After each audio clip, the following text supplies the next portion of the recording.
Yeah. Money make the world go round. I'm trying to get it all right now. Everybody worry about the crown big. Look, homie, I'm the man right now. Talking to a peon, kind of time we on. Don't roll like the kind of take eons. Got a little buzz, it's time to go beyond. Can't look back, no time to hit rewind. Yeah, she wants to do S class. I'm like, boo, you must ask. They pour way too much in your glass. Just move your hips like a hold up class. Hit the gab.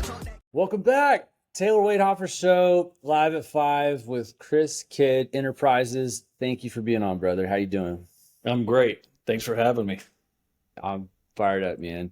So I was fortunate and lucky enough to meet Chris at a Houston Business Expo.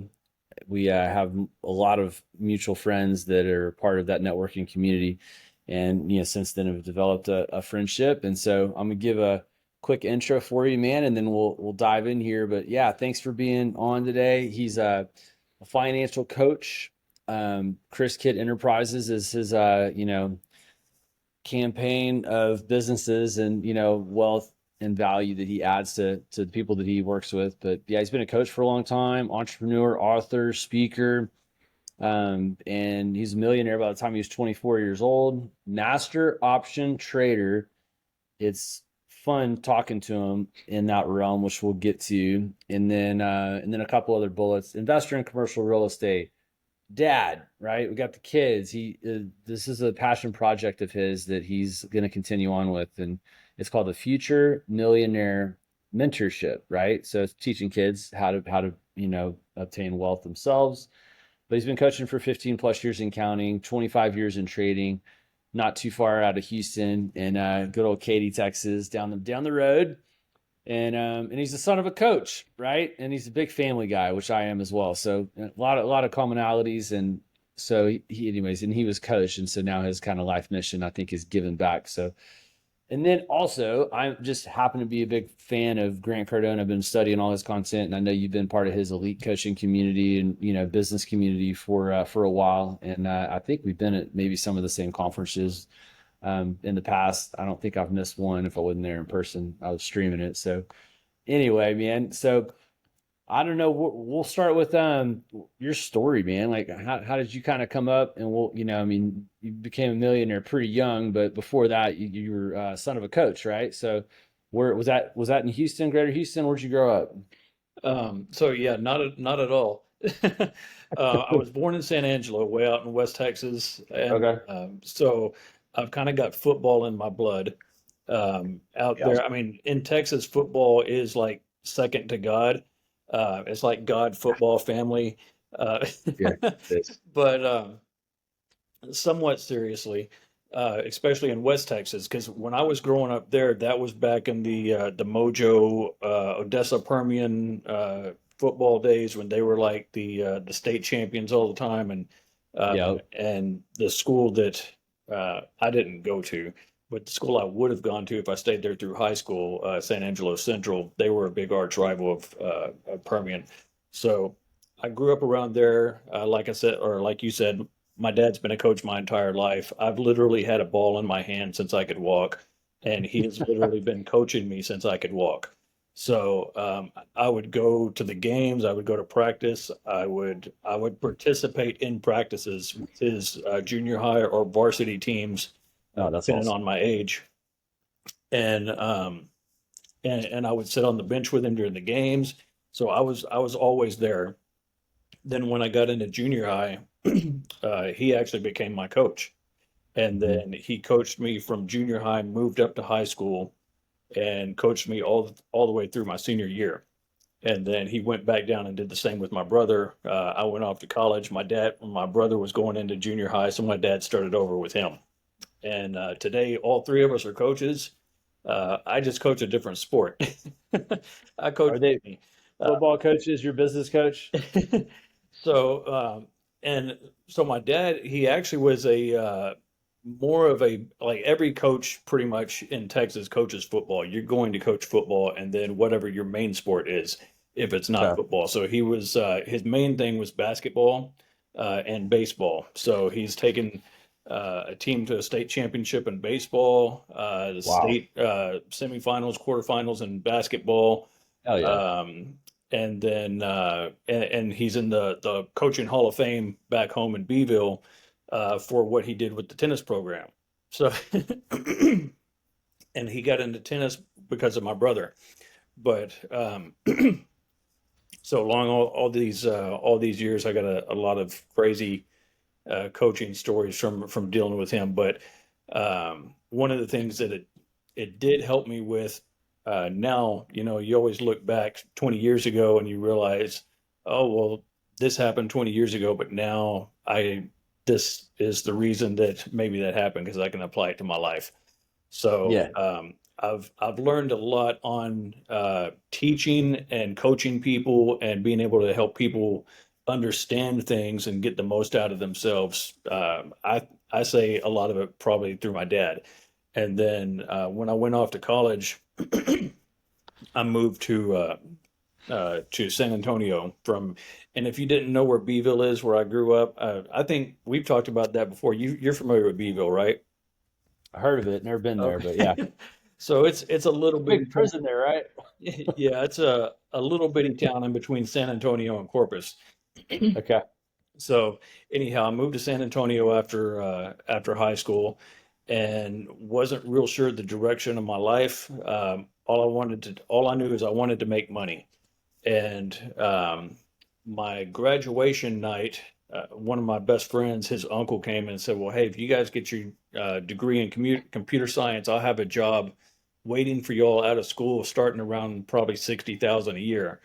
And I was like, "Wow, I would be rich." I can't even imagine making 60,000 a year. This was again, I can't imagine making 60,000 a year now either. But um, anyhow, Yeah. it's a little bit different. So I started college, was going to school for computer science, and took my first calculus class. And I said, okay, I got to find a new major because this calculus stuff is kicking my butt. I'm really good with numbers when it comes to regular real life stuff. Like I can do money math all day, but when it comes to calculus and things like that, not so much. So I started looking into something else, and then decided to pursue business.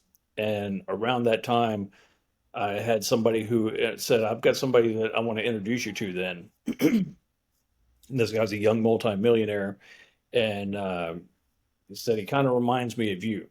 So they introduced us, and he took a Cool. liking to me and basically became my mentor, and taught me everything over the like as much as he could over the next handful of years. Long story short, by the time I was 24, I was a millionaire as well. Still learning from him. He protected me. I mean, so much stuff that I learned about, business, about money, about investing.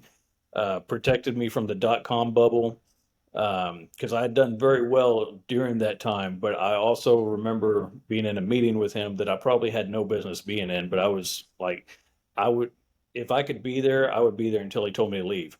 It's like, you got to get out.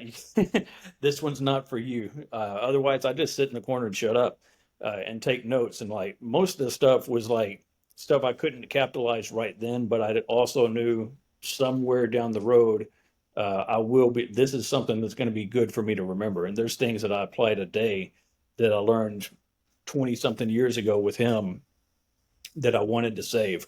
That's So awesome. yeah, so that was kind of the zero to millionaire journey from there, and then where do you want to go from here?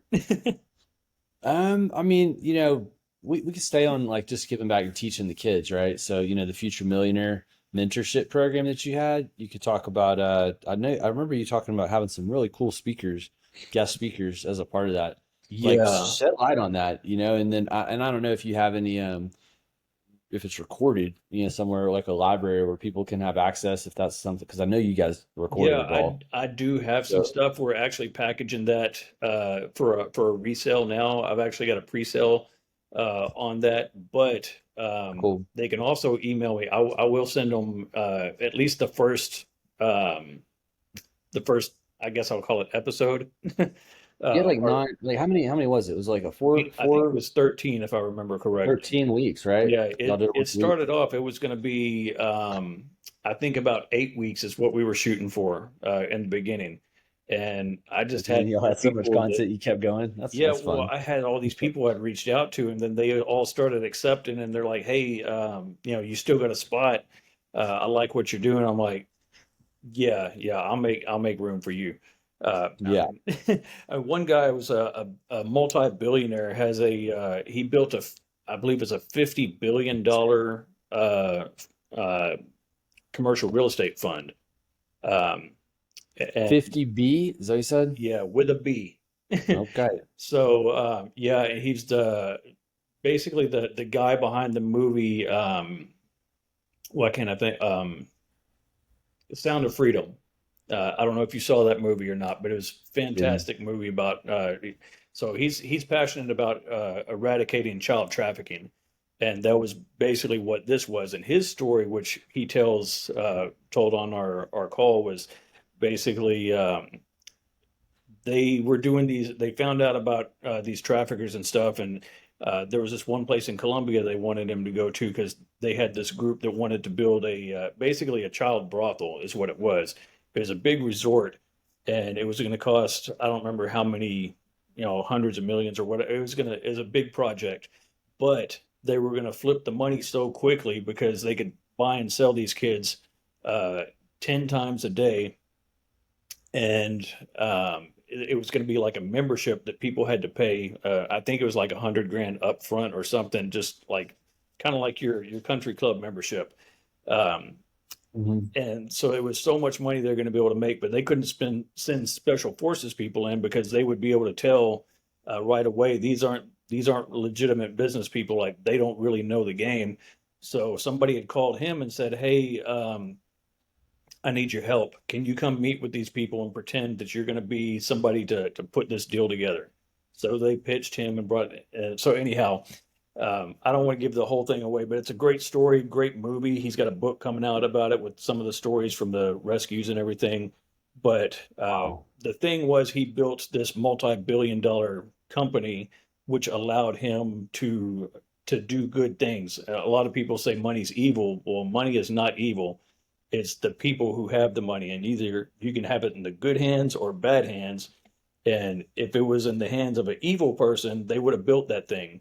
But since money was in the hands of a good person, he was able to go, and they've rescued hundreds, if not thousands, of kids from stuff like this. So, I've heard that. Like you said, either way, money amplifies the bad or the good. It's just gonna send you spiraling, or it's gonna you'll do good things with it like that, which that is inspiring. That was really cool. so yeah, As that program basically came about as something I've kind of been passionate about for years. In fact, I've done stuff in the past for teaching kids and things. I'm big on financial literacy, but um, one of the things I was thinking of last year before I launched this was, okay, well, I don't really have everything in place, and I'm not ready to go with this. So anybody who's listening needs to really listen and take notes right now. Um, I didn't have all the answers. I didn't know the first thing about setting one of these up. I've never run anything like this before in my life. Didn't have anybody who I'd even talked to about this yet. So I was going to put it off until next year. And one thing that I've learned from Grant Cardone, working with him and kind of being mentored by him for the last couple of years, is success loves speed.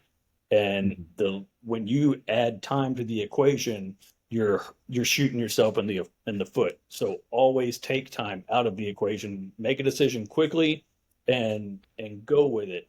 And I said, what would Grant say right now if I said, Grant, this is what I'm thinking of doing, but I don't have everything, so I'm going to do it next year?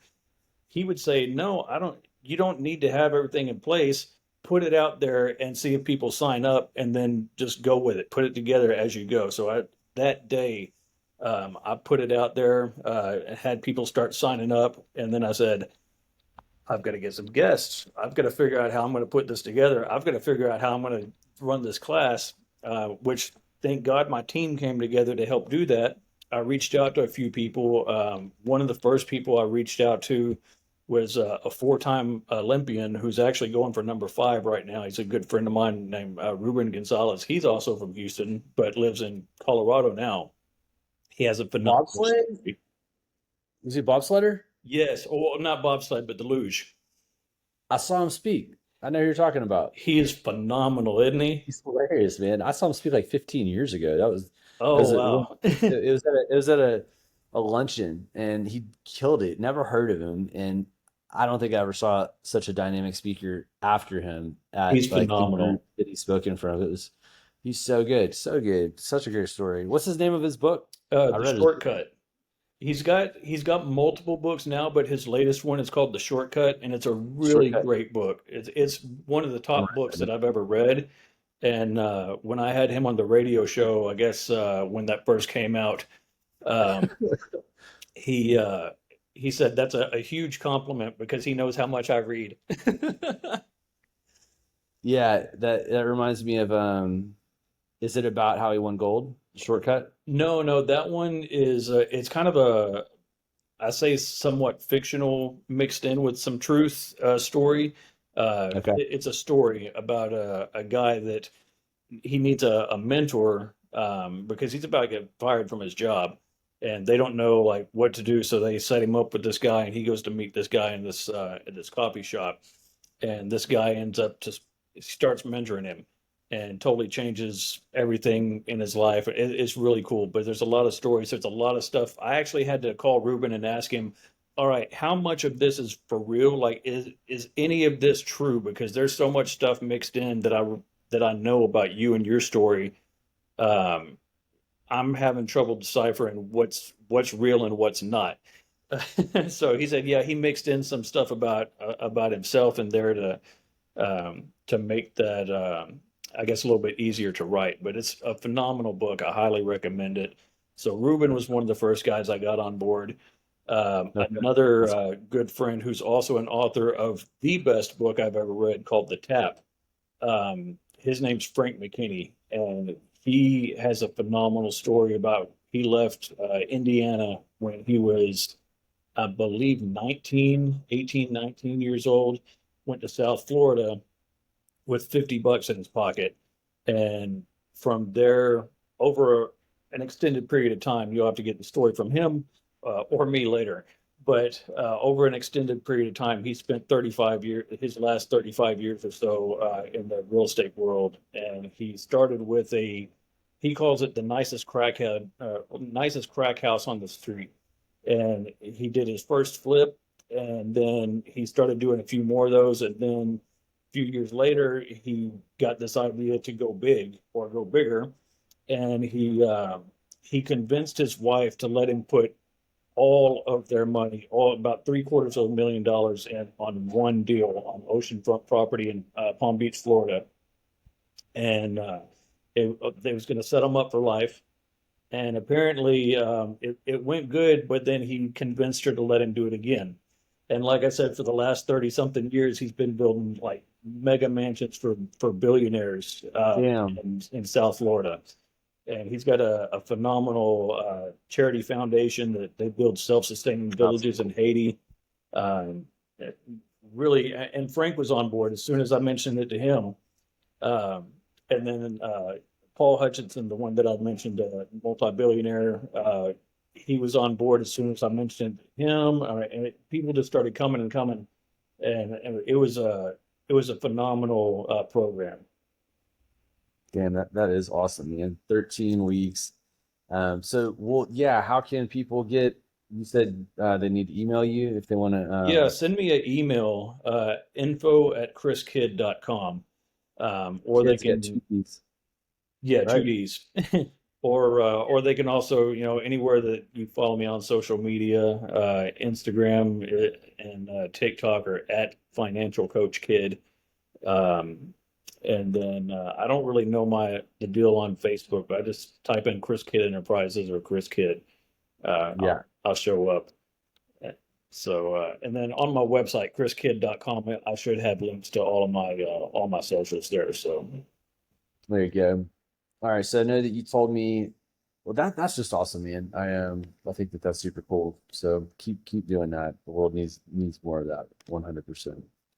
All right, moving on to your option coaching. I know that that's one thing that you said you're super passionate and excited about right now. So elaborate, you've been doing it for a while, right? But I'm sure it's always morphing and changing a little bit. So which part of it are you excited? Is it individual? Is it group kind of Yeah. coaching? Oh man, this is a topic that I could go all day on. Uh, but don't worry, I'm not going to. You But should. yeah, so I'll do some group stuff, and I do a lot of individual or small group type coaching because it's kind of like if you think of it as a school, like there's a lot of programs out there that you can buy. I've got an ebook that people can get. Called Mastering Options Trading.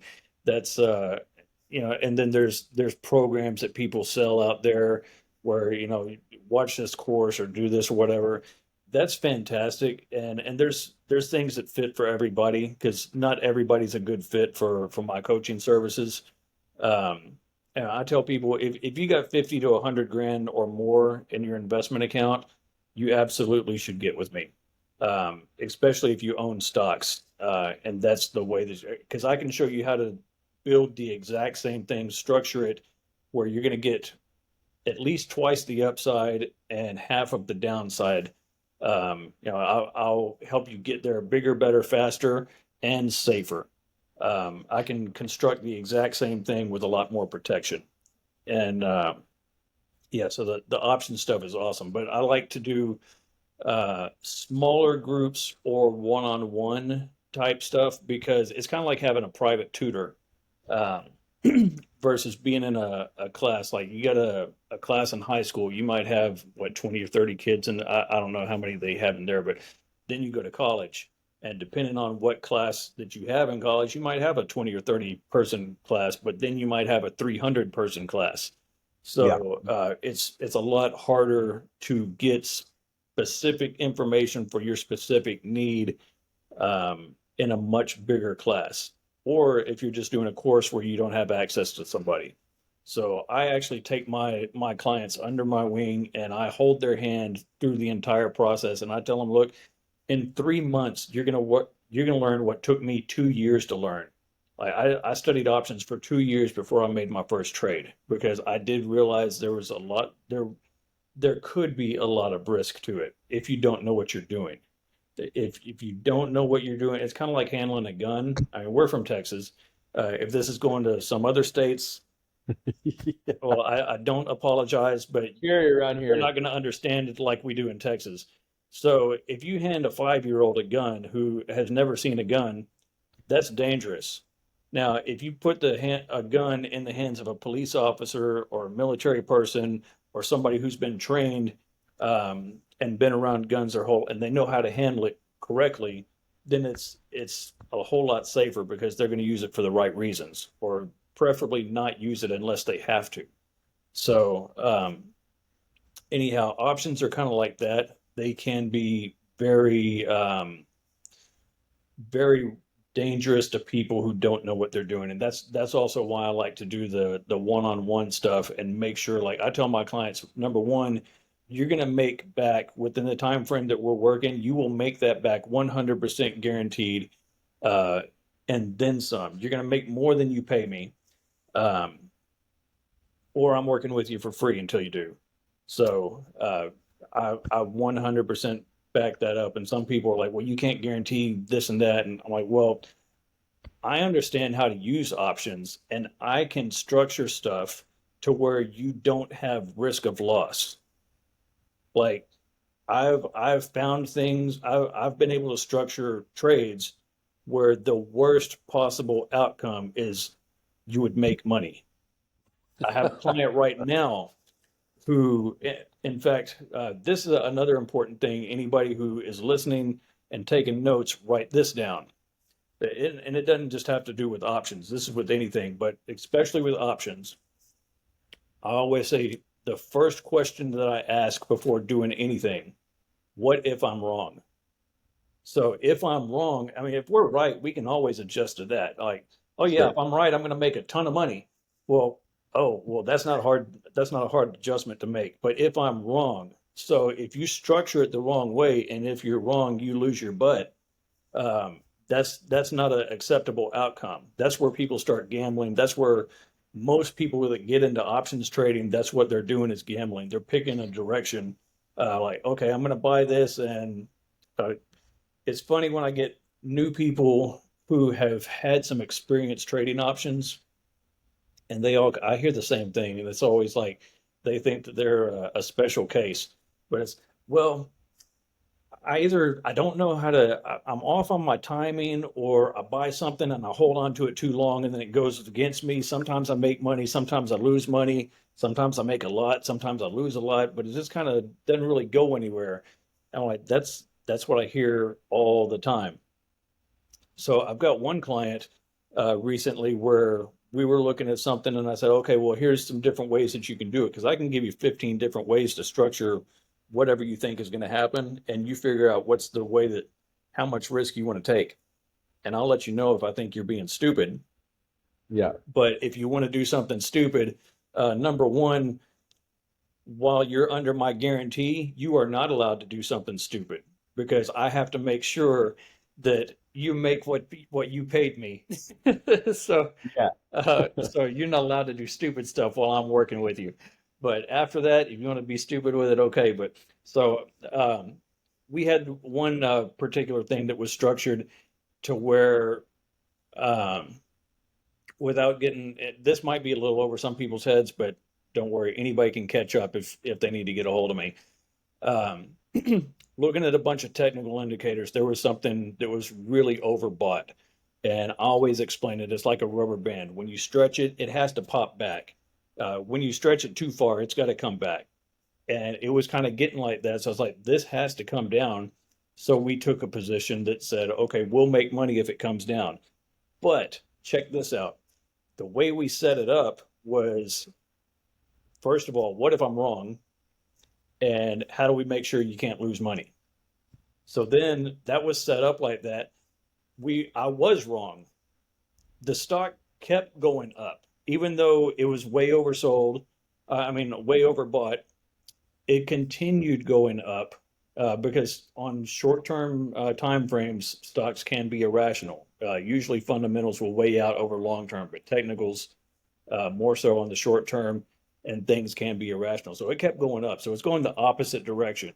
What most people would, and for people who aren't familiar with options, there's two basic types of options. There's call options, which gives you the right to buy a stock at a specific price within a time frame. And so if you buy a call option, you want the stock to go up. And Yeah. there's a put option. If you buy a put option, you have the right to sell it at a certain price within that time frame. So you want it to go down. The stock can go to zero and you can still sell it for that agreed price. So um, we set it up to where they couldn't lose money. And not only did the stock go the wrong way, they still made money. So Awesome. if you But buy a stock or a mutual fund, or typically anything in the market, and it does not go the way that you're anticipating, you lose money. But I can show people how the worst case, they won't lose much, or they won't lose any. But even in cases where we could be absolutely wrong and still make money, that is, yeah. to me, it's phenomenal. Oh, 100%. I mean, that's like the ultimate hedging of the bet with what you're doing in coaching. And I know your people love you for it because that's powerful, man. Yeah. So That's that's, powerful. Go ahead. yeah, I was going to say, like, a lot of the stuff that people see regarding options online, um, and yeah, people have to post their wins. They have to post, like, I've got a client that sent me something the other day. They're up over 1,000% on more than one position. And then I also said, all right, well, now is the time to put some things in place to make Mhm. sure that we're going to move some stuff up to make sure that that gain is locked in. So the only thing that can possibly happen is it's locked in there, or you can make a little bit more, but we got to set it up where you cannot give that back, because that's what a lot of people do. So, um, so yeah, people online post stuff like that because that's what gets attention. Oh yeah, I made 1,000%. I made 300% today. Uh, I say it's BS. It's not really BS because it's real, but if that's what you're going for, um, those are the losers in that world because you can't. It's not sustainable. It's like from Houston. We all love the Astros. If they're in the bottom of the ninth, down by 5 runs, and every single guy that gets up to bat is swinging for the fence, like I have to hit a home run. Every single guy, they're gonna Yeah. lose. Like I will bet my life they're gonna lose that game. I mean, uh, you would have to really structure the lineup, and you can't change stuff. You can't be like, all right, we want Altuve, Alvarez. We're Yeah. gonna Yeah. not gonna put the all. We can't just move. If we're at like number 7 in the batting order, we can't just start over at the beginning and be like, all right, these are the guys that I want to bat. So, and even then, if all they did was swing for the fence, it's probably not going to happen. But if you focus on every single guy that gets up gets a base hit, we just got to get on base, just get a base hit. 4 base hits equals 1 home run. So if you just keep getting base hits, and that's what I teach my clients. We're going to take base hits all day long, and then when we get our pitch, we're going to hit it out of the park, or we'll swing for the fence. Maybe it, Love the but analogy. worst case, we're always going to make sure that we're set up to where, okay, what if we're wrong, and how do you not lose money? That's perfect, man.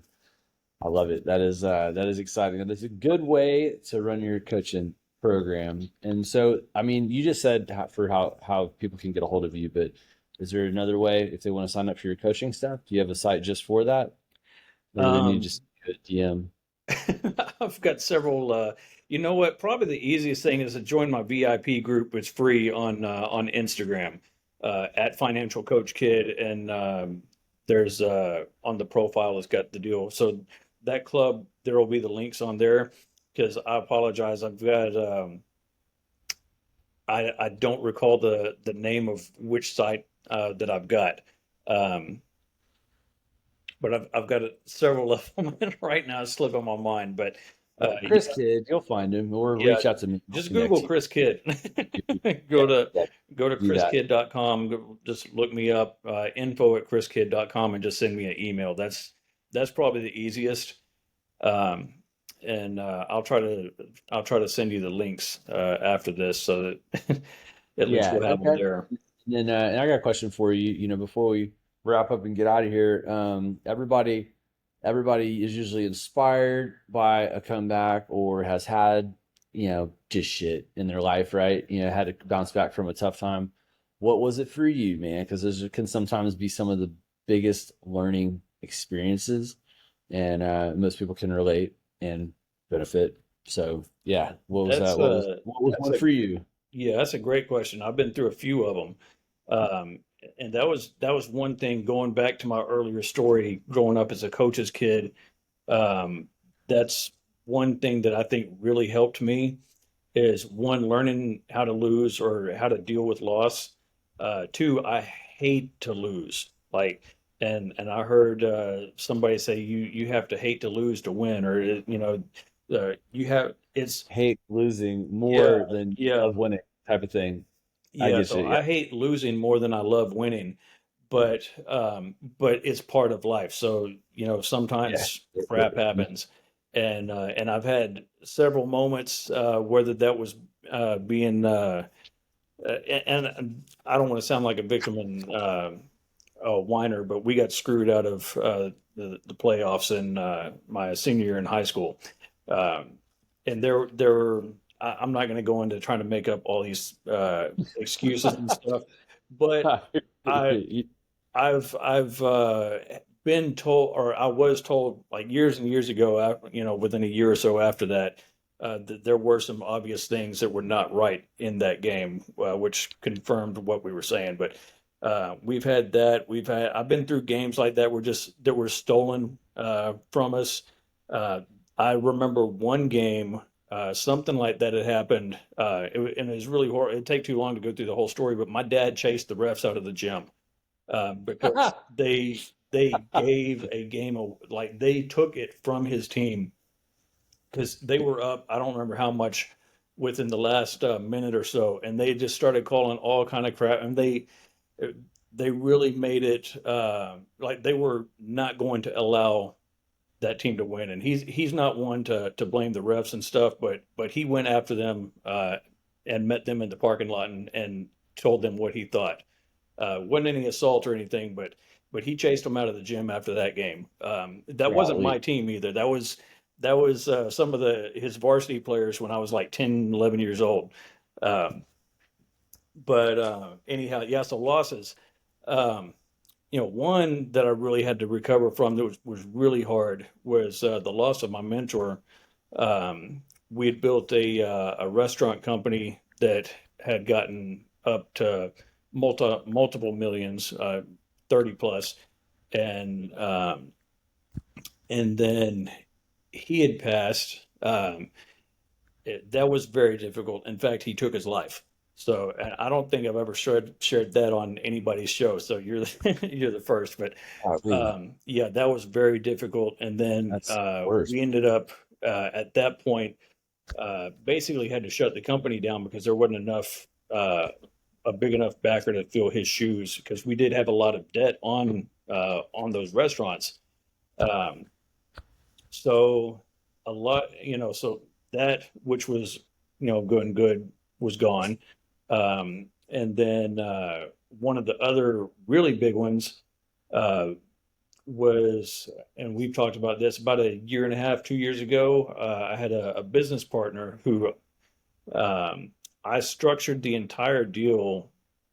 I don't know. Let's see, it was 2016 when we started working on this, I think 2015, 16, and structured the deal to buy this construction company. We grew it from around 1 million to over three. And our best year was, I believe, close to five.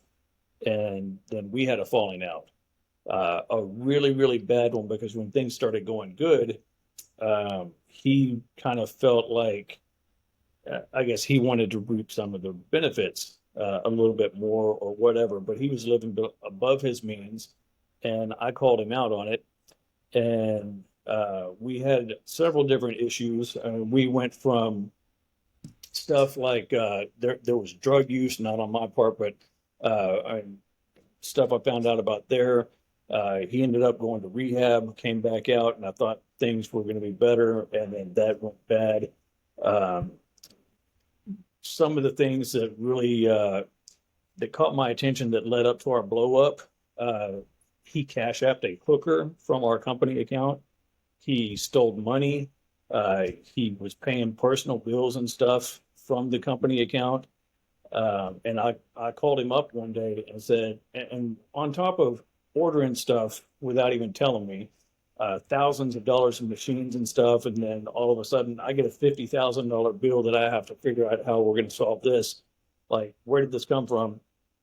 So, yeah, so a lot of this happened, and then I called him. I'm like, all right, this is enough. Like, I don't know what you're doing. You're not doing anything that doesn't go through me. And why do you? The company's not a piggy bank. You can't, pay all your personal stuff. And are you trying to go to jail or what? So a lot of personal money that was still owed to me. So I went out of town over a weekend to go look at some apartments that I was looking at potentially buying. And I came back that Monday morning and I got an email that said, we had a secret board meeting over the weekend and voted you out. So we have like stripped you from all information. Like I was locked out of every account that we had. And really it was completely illegal. The bylaws said we had to give a minimum of 10 days advance notice for any sort of thing like that. Yeah, he had the votes because initially it was me, him, and his dad, equal partners. His dad had died in 2020, and the majority of that interest went to him. So he was over 50% at that point. So yeah, he had the votes to do it, but if he had talked to me originally and just said, "Hey, I'm not feeling," I was actually about ready to start working my way out anyway, and to get back into the coaching. So anyhow, that whole deal blew up, and he basically cost me about $2 million.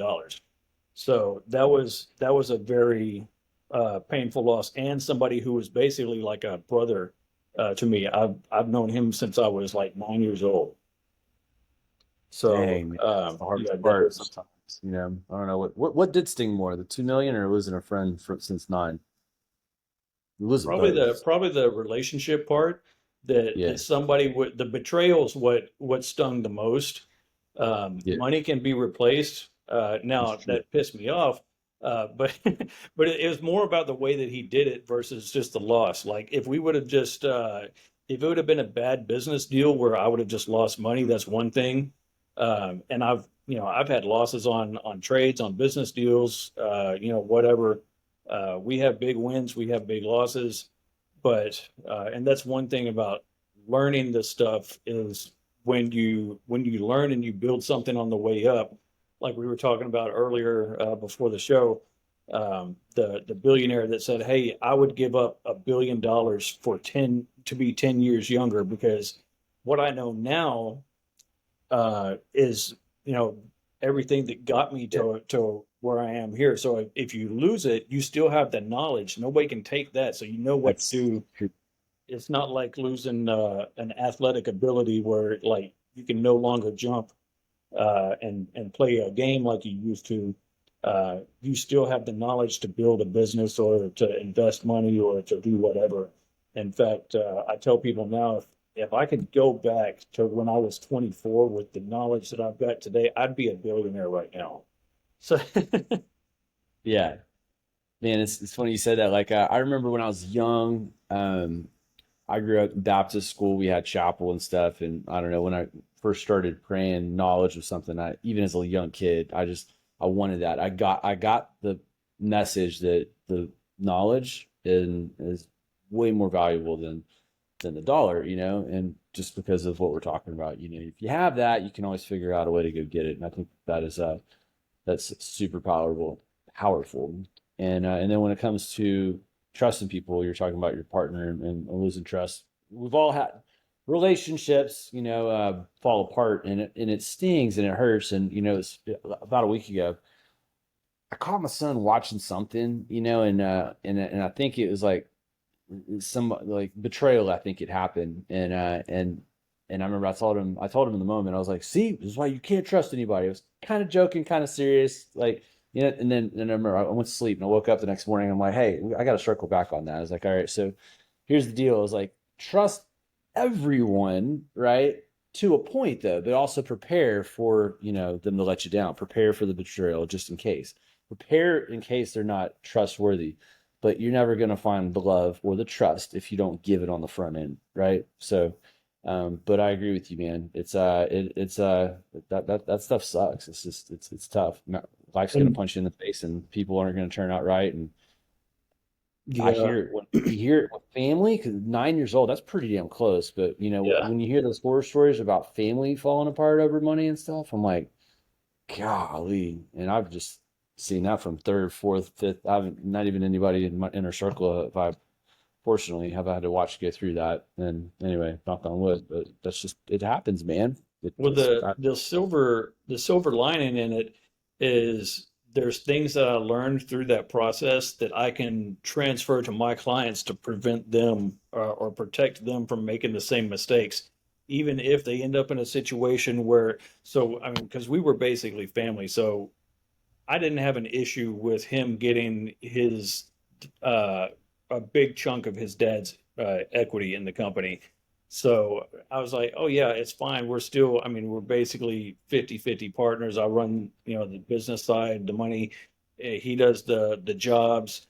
And and that worked for a while until I had to put the brakes on and say what he couldn't do.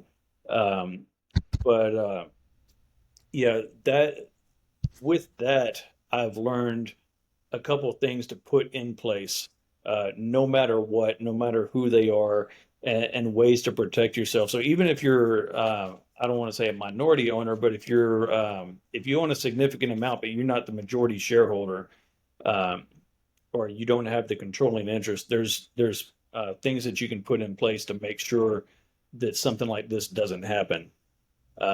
It's kind of like a prenup, but for business. yeah. CYA covered Jordan. All right. Well, a couple questions, quick ones before we get out of here. If you don't mind them. What's your dream vacay? We'll go vacation first. Dream vacay? Yeah, Um, man, right now I want to say Bora Bora. there you go. I'd like to go there for a couple weeks. Yeah, fantastic. What about favorite car? Favorite car is anything that goes over 200 miles an hour. My That's man. I need a runway to do it, but it's I love anything fast. Um, Yeah, so yeah, speed is something that I like too. yeah, 100%. Um, favorite what kind of music do you like? Favorite musical genre or favorite band? I would say it depends on my mood because I literally listen to everything. Now, I would say like metal is probably the lowest on my uh, and Yeah, there's times that I'm in that sort of mind frame, but a lot of times, believe it or not, I'm listening to Spanish music. I'm that's listening awesome. to reggaeton. Uh, Ringtone's my great. favorite song in the world for the last couple of years, 2, 3, 4 years or so, has been Peppers. Um, and That's but awesome. I'm a big hip hop and R&B fan. I've liked that. I like some country music. I love Jelly Roll. I love his story actually. But Yeah, I like a lot of times what I've learned is to listen to the lyrics. So some of the Spanish stuff I can understand, and some of it is a little too fast for me to really pick up, and I got to like either read the lyrics or whatever to get everything that they're saying sometimes. But I like the message behind songs a lot of times. But really, type of yeah. music depends on my frame of mind at the time. That's right. Atmosphere, beat, making people feel good. I would host events a lot, and I like to play. They were early. It was like a panel deal from 9 to 11 in the morning, and I had it at a Mexican restaurant. I would play reggaeton when people would walk in, and they're like, "I like this." They're like, you like this music?" I'm like, "Who doesn't like? Of course, who doesn't like this music?" But don't understand a word they're saying. But man, the beat's great, so it's all good. All right. What else do I want to ask you? Best restaurant. What's your favorite restaurant? Oh man, that changes too. Depends Yeah, that's on my mood. I do have to say, Lupe Tortilla is definitely one up there on my list, and I've got to give a shout out to a friend of mine who Lupe. owns Cowboys and Indians on Shepherd. That's a great restaurant as well. I'm writing that one down. Um, yeah, they've got some, and make sure you try I always butcher the name, but I think it's like gulab jamun or something like that. It's like it's kind of like a donut, like a cinnamon donut. It's like a sopapilla if you're familiar with sopapillas, but it's different. It's a ball. They're really good. Great dessert. Lock Bar. I love their Brussels sprouts and their Nashville hot chicken.